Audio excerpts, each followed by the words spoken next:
झारखंड कांग्रेस के शीर्ष नेताओं का हजारीबाग में हुआ जमावड़ा। लक्ष्य 2024 के तहत कार्यकर्ताओं के साथ की गई बैठक। झारखंड कांग्रेस के शीर्ष नेताओं का हजारीबाग में जुटान हुआ और इस दौरान प्रदेश अध्यक्ष राजेश ठाकुर, साथ में गुलाम मीर अहमद, विधायक अंबा प्रसाद, विधायक उमाशंकर अकेला, रामगढ़ की पूर्व विधायक ममता देवी के साथ हजारीबाग के कांग्रेस नेताओं की घंटों मैराथन बैठक चली, जिसमें लक्ष्य 2024 यानी आने वाले लोकसभा चुनाव को लेकर कार्यकर्ताओं के साथ बातचीत की गई और यह निर्णय लिया गया कि 2024 लोकसभा चुनाव में कांग्रेस से जो भी हजारीबाग लोकसभा क्षेत्र का उम्मीदवार बनेगा, उसे सभी कार्यकर्ता पूरी शिद्दत से समर्थन करेंगे और विजयी बनाने का काम करेंगे।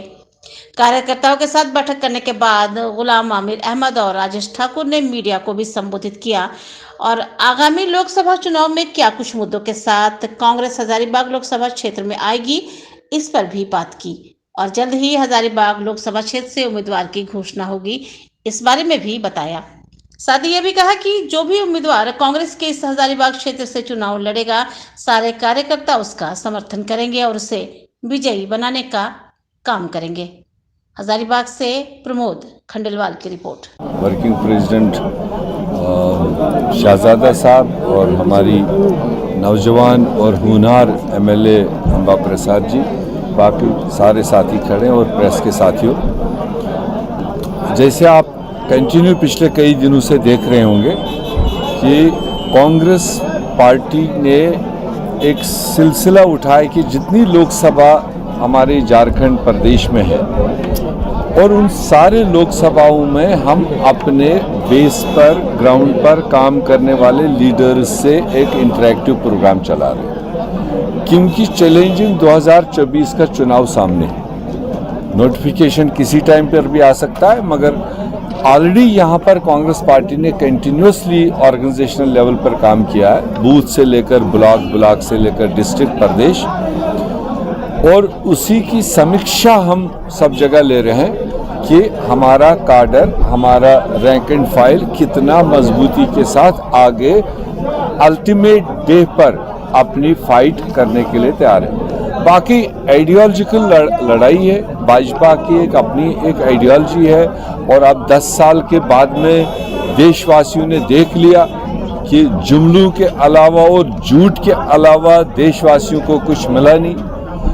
और दूसरी तरफ से कांग्रेस पार्टी हमारी न्याय यात्रा चल रही, हमने 5 गारंटीज देश के सामने रखी। पहले भी देश में 70 साल काम किया है, जो सुई नहीं बनती थी जिस देश में, वो आज आसमानों में बात कर रहे हैं। ये सारा कांग्रेस पार्टी का देन है, आज़ादी के अलावा। और आज भी हमने बदलते ज़मानों के साथ में जो असेसमेंट पूरे देश में जो भ्रमण हुआ, जो भारत जोड़ो यात्रा फेज फर्स्ट चला, उसमें देश के तमाम तर सोच रखने वाले, तमाम तरीकों के काम करने वालों ने जो हमारे नेता को रास्ते रास्ते में बताया और जो अन्याय उन्होंने उनको समझाया कि इस राज्य के होते हुए कितना अन्याय हो रहा है, गरीबों के साथ, नौजवानों के साथ, महिलाओं के साथ, व्यापारियों के साथ, मतलब हर लेवल पर। तो उसी को निचोड़ करके 5 न्याय में कांग्रेस पार्टी ने देश के सामने रखा है।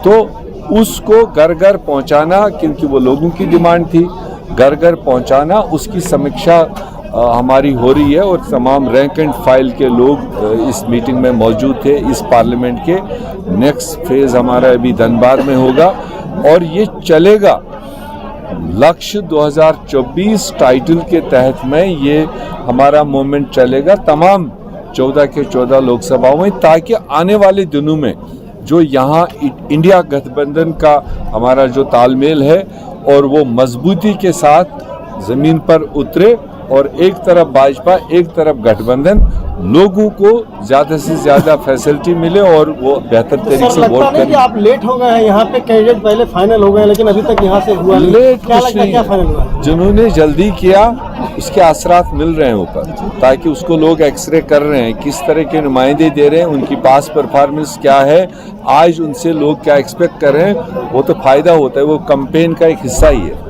तो हमारे पास कैंडिडेट्स की कोई कमी नहीं। जो हम कैंडिडेट चूज करेंगे वो ऑलरेडी जमीन में, वो ऑलरेडी पार्टी बैनर पर अपना कांग्रेस पार्टी आपसे चुनाव लड़ेगी। जो है जो जयंत सिन्हा यशवंत सिन्हा के संपर्क में है, तो क्या हजारीबाग में जयंत सिन्हा या यशवंत सिन्हा को उम्मीदवार बन सकता है यहाँ पर? देखिए, सीधे तो आप सवाल पूछ रहे हो कि जैसे वो है, लोग कहाँ ये चुनावी मौसम है, कई पार्टियों से नाराज लोग निकल करके दूसरी जगह जाते हैं। हमारी पार्टी में भी बहुत सारे वर्कर बहुत जगह अनआइड होते हैं, दूसरा दरवाज़ा देखते हैं। ये एक 5 साल के बाद एक फेज़ आता है जब लोग आपस में मिल बैठते हैं और कोशिश करते हैं, अगर किसी को उधर नहीं मिला तो वो यहाँ पर लोग उसको क्या कर रहे हैं। मगर हमारा फाइनल फैसला होगा।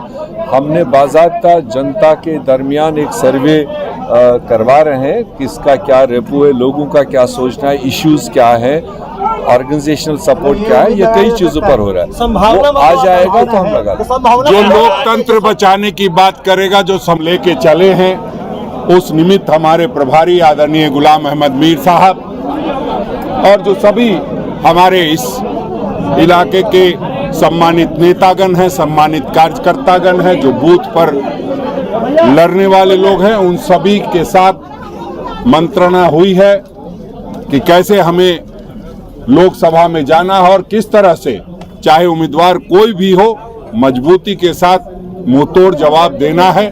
उस निमित्त आज चर्चा हुई है और उस चर्चा के संदर्भ में और जो आपके सवाल होंगे, मैं समझता हूं कि आप भी इन्हीं से सुनना चाहते होंगे, तो मैं आपसे आग्रह करूंगा और अपने प्रभारी आदरणीय गुलाम अहमद मीर साहब से आग्रह करूंगा कि आप कौन उम्मीदवार हो सकता है? अब उम्मीदवार की तो बात तो हम नहीं कर सकते हैं, लेकिन पार्टी तय करेगी और उसको हम लोग जिताने का काम करेंगे। पार्टी जो यशवंत सिन्हा से आप लोग टच में हैं, क्या आखिर क्या बात है? नहीं, टच में नहीं है, वो तो टीएमसी के है ना, टीएमसी के नेता है, तो हम लोग को इंडिया गठबंधन वो ही है, तो हम लोग विचार काहे नहीं कर सकते हैं कि किसको जीतना चाहिए। तो क्या ये लगता है कि भविष्य उम्मीदवार बन सकते हैं यशवंत सिन्हा? ये तो हम नहीं कर सकते हैं ना, पार्टी तय करेगी ना। आज क्या होगा यहाँ पर? आज हम लोगों ने जो भी उम्मीदवार आवेगा यहाँ से जिताने का जिम्मेवारी हम लोगों ने अपने कंधों पर लिया है।